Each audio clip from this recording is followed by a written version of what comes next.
Hi and namaste. This is Chuan Kung Shakya, and this is day 2 of my January juice fast. Yesterday I said I was going to do a 40-day juice fast, and I thought I would try to give a video recording of every day of my juice fast so that I can share the beauty and wonder of juice fasting. So, I talked a little bit yesterday about my juice fasting experience in the past, why I'm raw, why I am, and I mean 100% raw vegan, and what that means. That's currently what I am, but over the past 20 years or 21 years that I've been doing it, I have not been 100% raw, 100% vegan, just mostly. And from there, though, I have evolved and found that 100% raw is best for me. I began my raw journey through yoga. I have been a Zen Buddhist and a yogini for many, many years. And it was through reading yoga books that I learned to be mostly raw and vegetarian. And then I was dealing with Candida, and from there I determined to put a lot of things out of my diet as well. I got rid of dairy and sugar first, and those are important to do first. And it's also a good idea to go gradually, as I did. I found a really good book called Raw Energy by Leslie Kenton, and she recommended going about 80% raw or 75%, and that's what I did. And I have been at least that ever since, though, yes, I was much of that time a vegetarian and still did dairy. I did raw dairy. I don't generally, even raw dairy has not worked for me. And so I ultimately came to the place of like, well, a lot of things worked for Candida, but they didn't, like the Candida itself seemed to adapt. Whatever I was eating, it wanted more, it would come back. And so, I did a lot of things that got rid of it, and then it came back. So, only by going 100% raw and going raw for many months. I don't remember exactly how many, like 7. Like I finally got rid of the Candida. However, I ran into trouble then when I went, well, I think I've been raw long enough, I've fasted long enough, I can eat regular food, and I would eat things and then I would get sick. So I got, on one of these occasions, Graves disease. And then I followed the doctors. I'm kind of repeating yesterday, it seems. I've heard from people that, maybe having a script is a good idea. But I wanted to touch on that a little bit today as well, but just a little. So I got Graves' disease after being raw for a long time and then eating cooked food. You might have also heard, like, if you're raw for a long time, you kind of can't eat cooked food, or you can't, eat too much of it, or, eat, regular food. I mean, you can probably get away with, lightly steaming or making a soup, make it yourself. But, having something with a lot of ingredients, a lot of oil, something from a restaurant where you don't really know what's in it, probably not a good idea. And I can't really say, but I got Graves' disease. My heart rate went up into the 130s. It was kind of like 120s, 130s, like all the time. And I looked for everything to do about it. And I went to various doctors. And of course, like I already, I went through the whole doctor thing with the Candida for many years. And um, at one point, a doctor was working with me. He was a homeopathic doctor, and he just said, like, well, I can't seem to help you. And at that point, I started helping myself. And so generally I do that, but in this society, we really have a lot of faith and belief in our doctors. And most people, they want to go that way. And most people, frankly, no matter what, like if you tell them, for instance, that raw foods can get rid of your cancer or your diabetes, they're not interested in trying because it's really hard. So it's really hard to just like not eat what your husband is eating, what your children are eating, what all your friends are eating, not go to the restaurants, etc. So it's important to like get a community of people who are eating like you. And I say that, but I don't really have one here. There's just not much here. And so this time for this fast, I've done many fasts. I've been fasting since 2007. So 2017 marks 10 years of fasting. I had fasted before that, only briefly. Fasting is also something that, like was a turning point for the Candida and the Graves disease. And I did green juice fasting at first.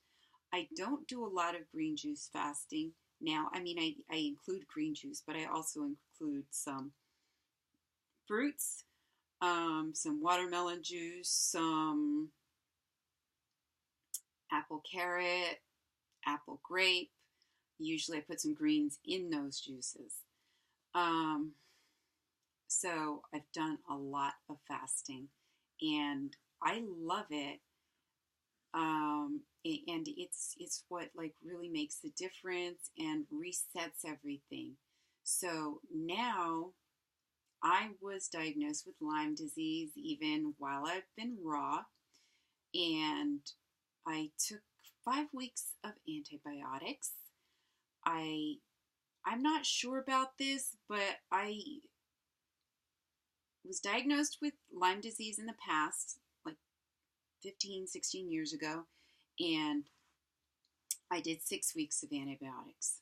And I did this even though I had Candida and I knew my Candida was going to get worse. I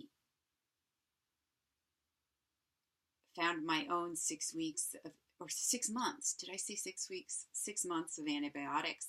And so now, though, I have a very good doctor near me who does like really intense antibiotics, but I would like to go a natural route.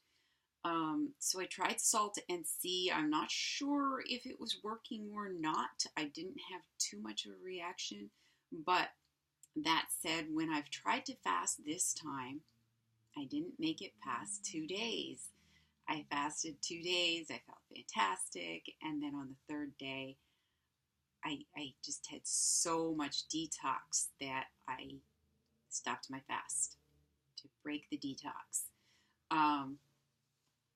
So this time, I found a colonic very helpful in that case.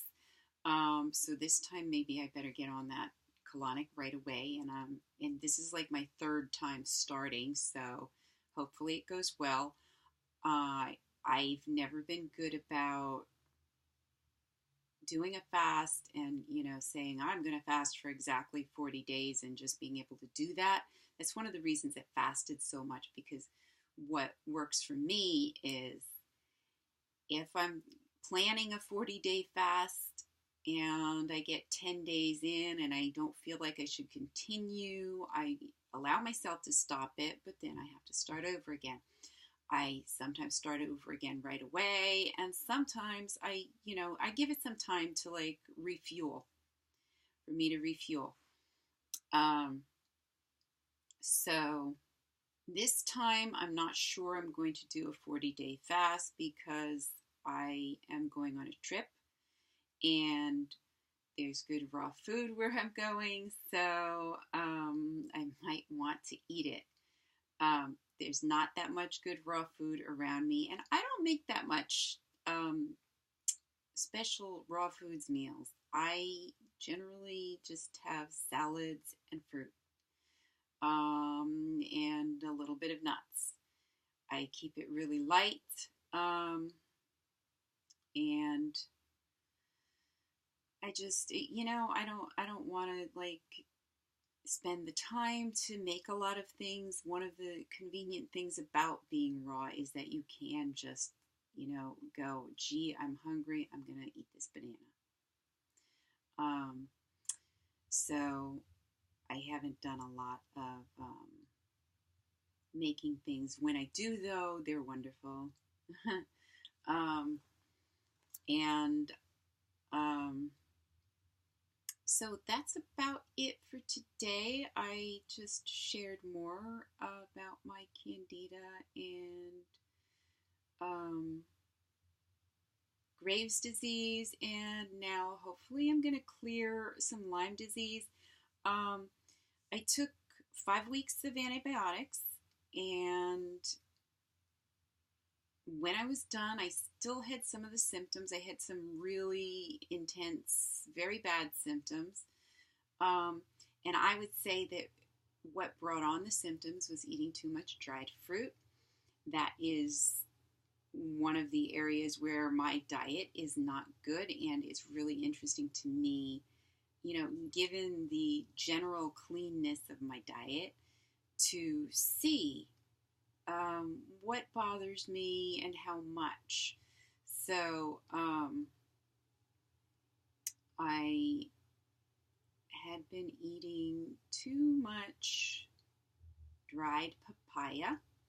And I thought, like, well, dried papaya, it's all right. I had, like, forsaken dried mango already for having it just too much of a concentration of sugar. But dried papaya, not as much. And I thought, like, well, it's got great enzymes, which I need. And it all seemed to be going well. And then suddenly I was hit with these Lyme disease symptoms. And my thought is that it's come back, that it was like still inside of me, maybe causing some other problems that I wasn't aware of. Like even the Graves disease, like supposedly Lyme disease will make you more susceptible to autoimmune disorders, which is, I was like having like Lyme arthritis. And it was really weird for me because I was like, why am I getting arthritis when I'm raw? Because eating raw is one of the things that will give you or clear up arthritis. I mean, I've met people like who had really bad arthritis and cleared it up by eating raw. So I was pretty confused, and but according to my symptoms, I decided, well, hey, let me go get tested for Lyme disease. And yeah, sure enough, I think it was still in me. And eating the dried papaya weakened my system and made it, flourish more and become an issue. Um, and this is my best guess because the first time I had Lyme disease, I, saw the bullseye. This time, I didn't even have any incidents of I've been near ticks, etc. Though that's a possibility too, that I just got it new. I'm not really sure.